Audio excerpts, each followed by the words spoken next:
going from sedentary to anything, huge benefits. Just get started is number one.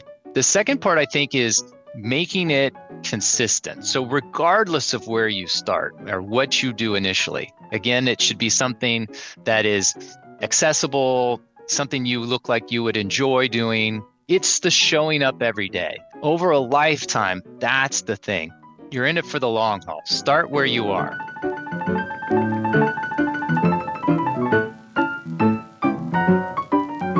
Hello, and welcome to Not Born Yesterday, a podcast dedicated to older adults and the challenges and joys of aging. I'm Miriam Goodman. Not Born Yesterday examines the problems and solutions of growing older today. We bring you the wisdom and voices of experts in the field of aging and offer tips on how to feel your best, use your lifetime skills and experience, and make the coming months and years as fulfilling as possible. I'm Lynn Winter-Gross. Not Born Yesterday is brought to you by Next Village SF, a local nonprofit providing older adults with support to help age in place.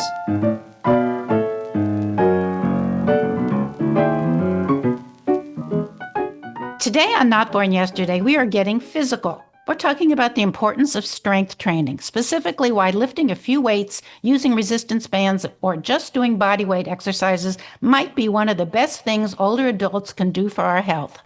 Our guest today, Dr. Robert Nied, is the medical director of San Francisco's Kaiser Permanente Sports Medicine Center and the team doctor for the Golden State Warriors.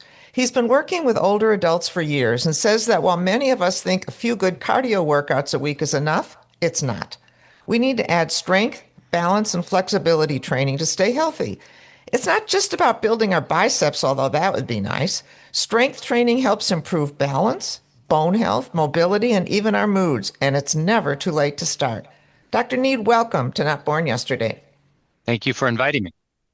So some of our listeners may hear the word strength training and think of bodybuilders lifting heavy weights in a gym.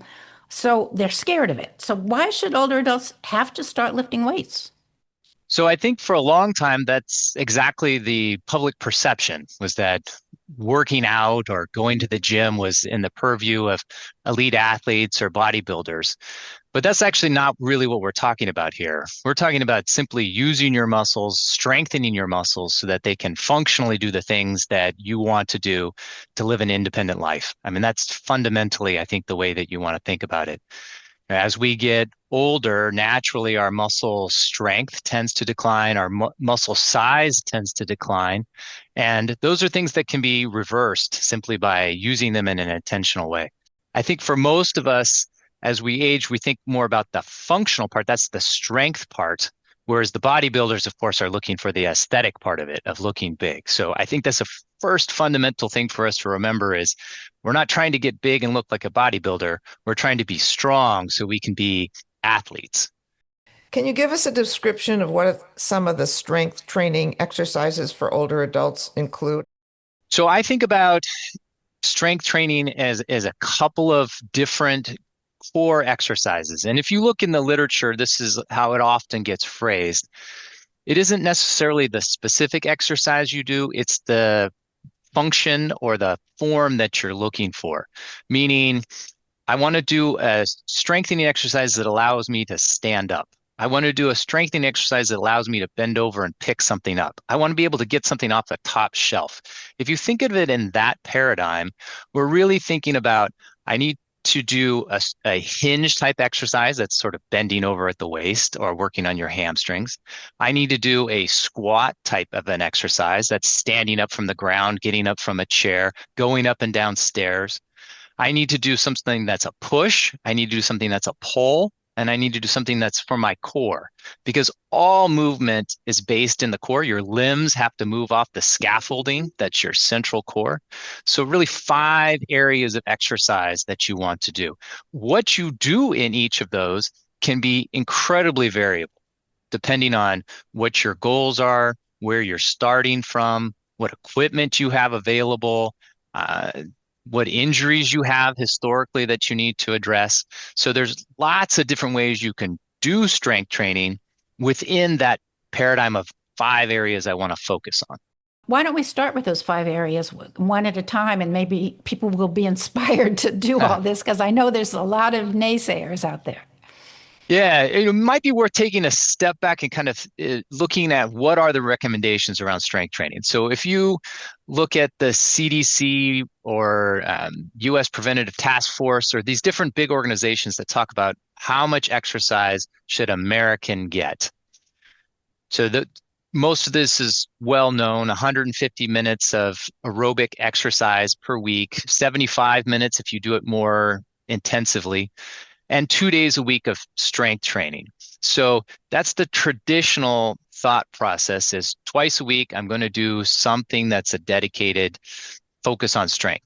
There are actually other ways you can do it. So there are some folks who think exercising 5 days a week, doing strength training 5 days a week at a little bit lower level may actually achieve a lot of the same benefits.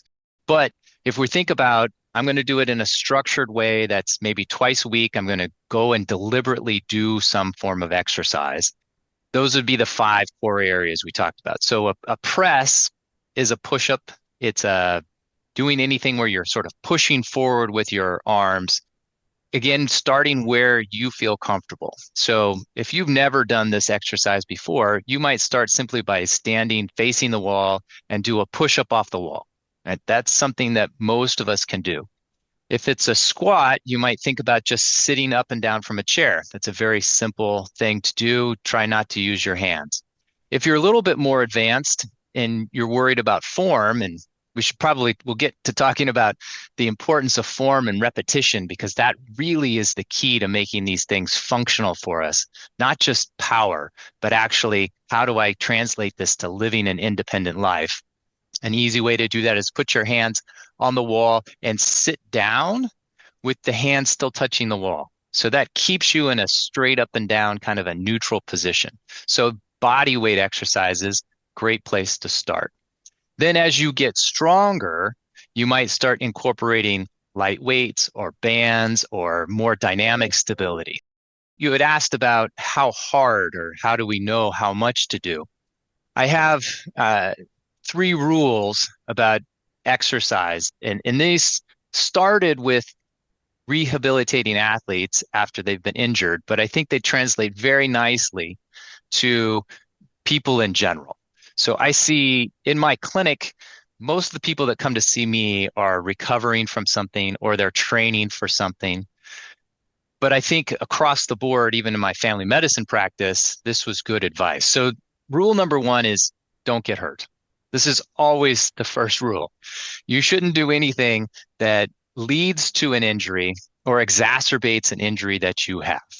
So we want to exercise at a level that feels comfortable and we feel safe in doing that. So there's the old saying of no pain, no gain. I think that's out. Like we don't talk about that anymore. You shouldn't really be sore after you exercise. You shouldn't feel wrecked and you can't go about your day. You should feel invigorated after you've done your exercise routine. And you shouldn't have delayed onset soreness later, like be really sore the next day where you're thinking, boy, what muscle did I use that I haven't used in a long time? Like that's too hard. So don't get hurt. The second thing is keep in mind that you are exercising for life. So you're in it for the long haul is the term that I use. That means you don't need to go too hard right at the beginning. What we're really looking for is to develop the habit, the routine to doing this consistently. So it should be enjoyable. It should be accessible. It should be something that you can do repeatedly. So, and then the last part of that is you do have to push yourself. So if you stay complacent, doing the same thing consistently, you actually don't get much gains. You get the initial gain if you're doing something new, but then after that, you plateau. So we do want to be pushing ourselves. And how hard to push ourselves then becomes that question.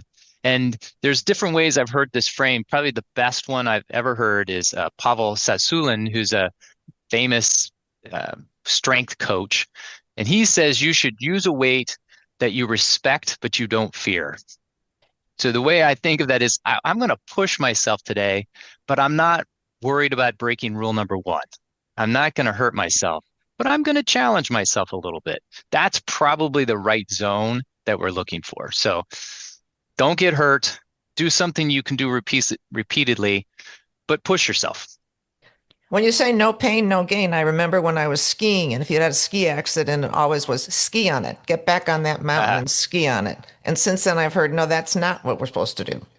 it is important to pay attention to your body. Right? Again, I think of all of us as athletes, and I approach it this way for all of my patients, that all of us need to move through space. We need to move our bodies. We need to move the environment around us. And those are athletic movements. And so I think if we all think of ourselves in that paradigm, then this becomes more natural to think about. Many of us think if we walk every day, practice yoga, swim, or take a Pilates class, that that's enough. So, what does strength training do that walking or aerobic exercise doesn't do? So if you look at the health benefits of physical activity, and that, by the way, is the terminology we often use now. We used to talk about exercise. Exercise is intentional movement, but physical activity, just simply moving, simply using your muscles gives you these benefits. So we often talk about levels of physical activity. Proven benefits in cardiovascular disease, lower risk of dementia, cognitive decline, improved mood, better decreased risk of osteoporosis, litany of positive benefits of physical activity. All of those things are achieved, and in some cases better achieved, through strength training. So metabolic syndrome, cognitive decline and dementia, functional independent living, all those things have a better outcome with strength training than they do with cardiovascular training. When you do both together, they're synergistic. So you get additional benefit from doing both. But if individually, strength training is actually more successful at most of those things that we really care about. How much strength training you have to, as we mentioned, you have to push yourself a little bit. Walking, unfortunately, doesn't get you those strength benefits. So you actually look at fall prevention as an example. So big study came out just last year in JAMA, reviewed 64 randomized controlled trials at how do you prevent falls in community dwelling older individuals. And what they found is, the first one is don't trip in the first place. So that's what's your vision. Make sure you're wearing the right shoes.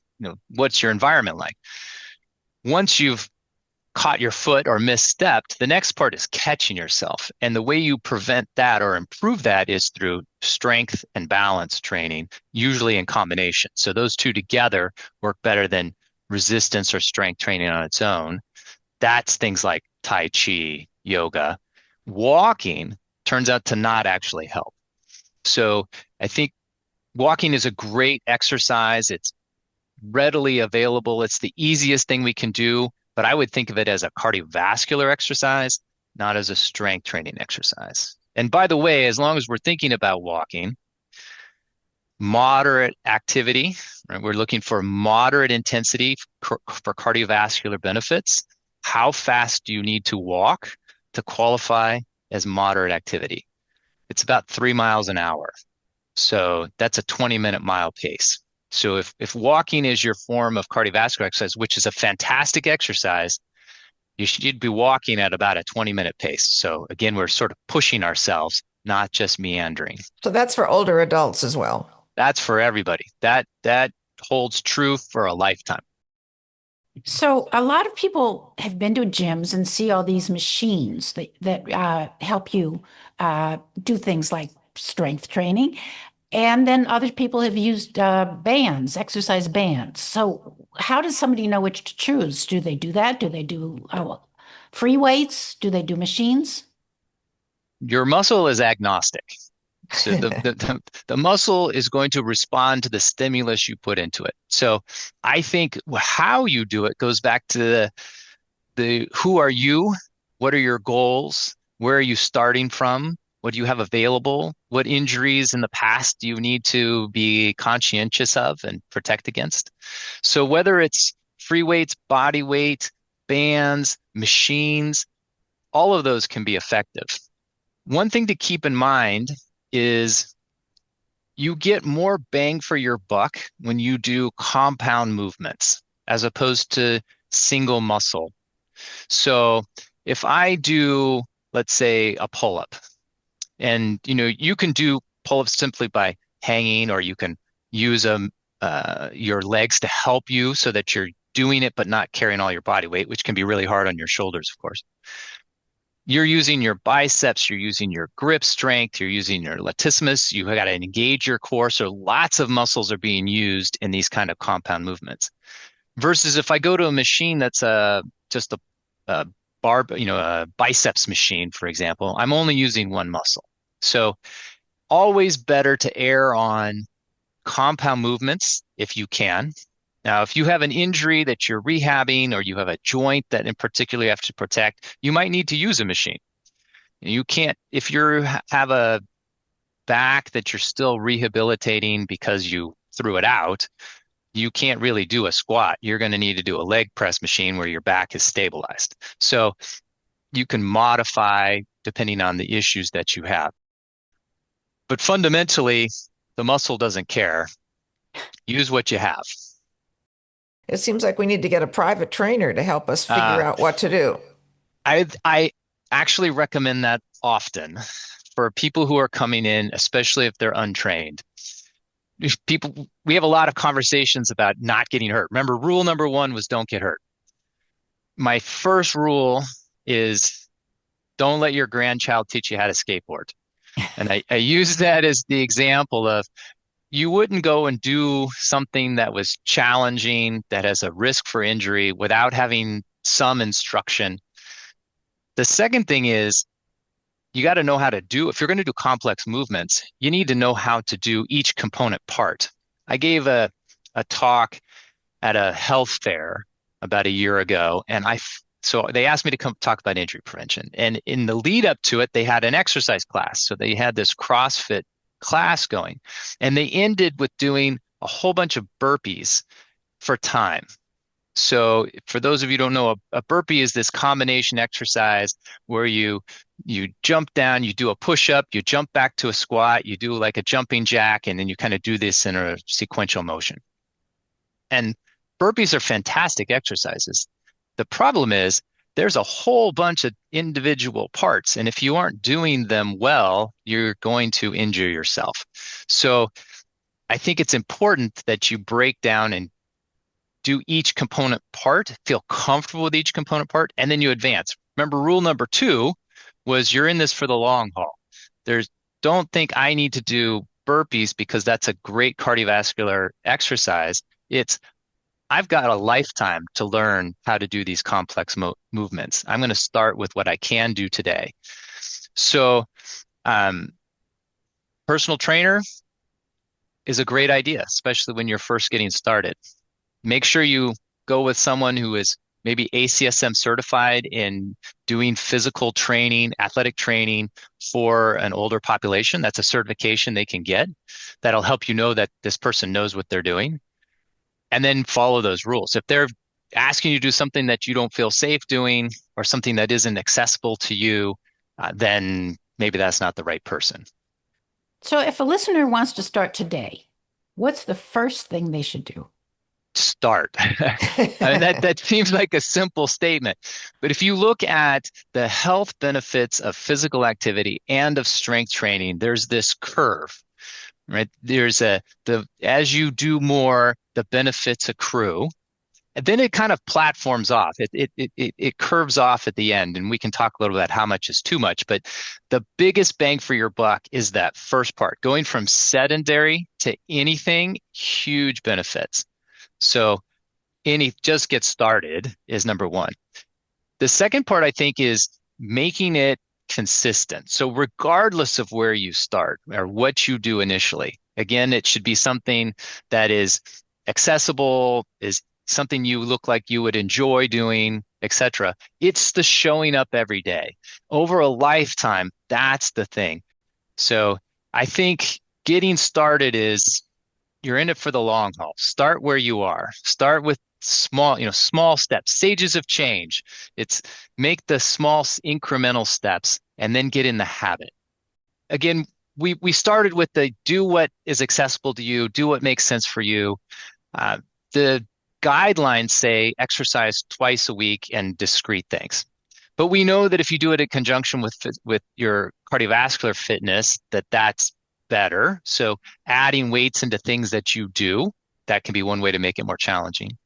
The concept here is I'm going to, through my day or in smaller bits, go through the motions that are important. So rather than I'm going to lift something heavy 5 times in 3 reps, and I think of that as a weight training, I'm going to do movements that are really important and then do them in an intentional way.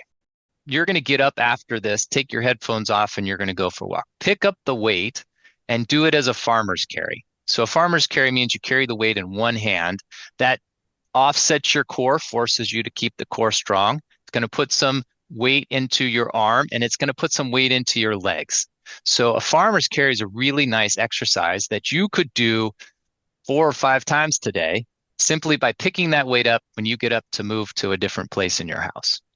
I just want to say before we get to the end that I'm impressed that you talk to your patients about their exercise routine. I've never had a doctor ask me anything about exercise. No, that's disappointing. We often talk about exercise. Physical activity is the fifth vital sign. There's actually a whole national movement as part of the exercises medicine, which is through ACSM, the American College of Sports Medicine, where we're supposed to ask you what's your blood pressure, what's your pulse, what's your weight, how much physical activity you get. It really is a push because we know how important it is. Well, I want to thank you so much for joining us. And I think you've given our listeners some motivation, and hopefully they'll be inspired to pick up some weights or add some balance exercises and just get started. So thank you so much. Our guest was Dr. Robert Nied. Thank you.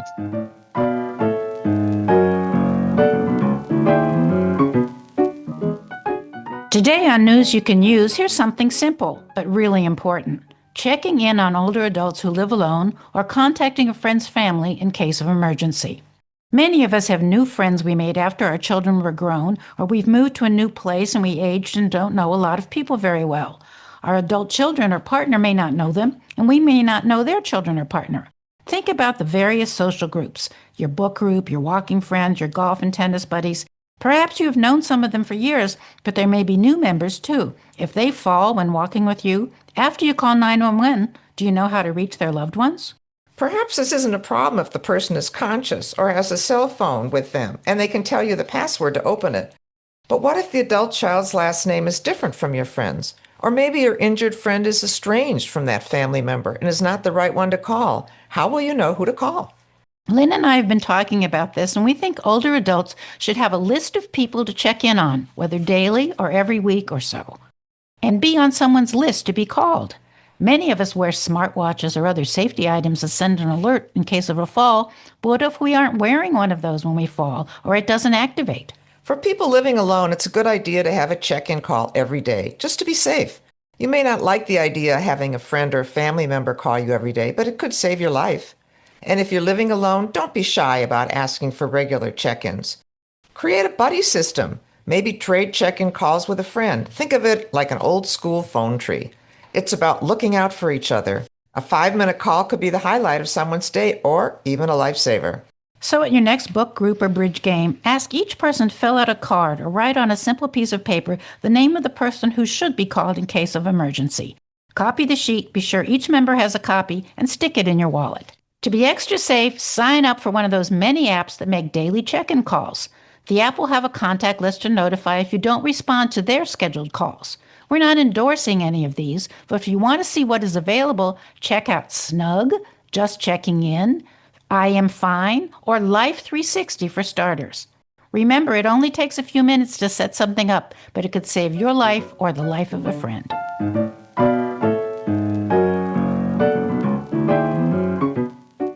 And that's our podcast for today. Our thanks go to Dr. Robert Nied.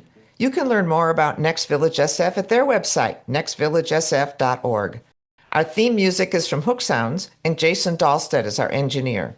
And we thank you for listening. We'd love to hear what you would like us to discover and discuss. Please contact us at notbornyesterdaypodcast.org. Follow us on Facebook and Instagram, and subscribe wherever you listen to podcasts. All of these are free and let us know our audience better. Be well, stay strong, and remember, you weren't born yesterday. I'm Lynn Winter Gross. And I'm Miriam Goodman.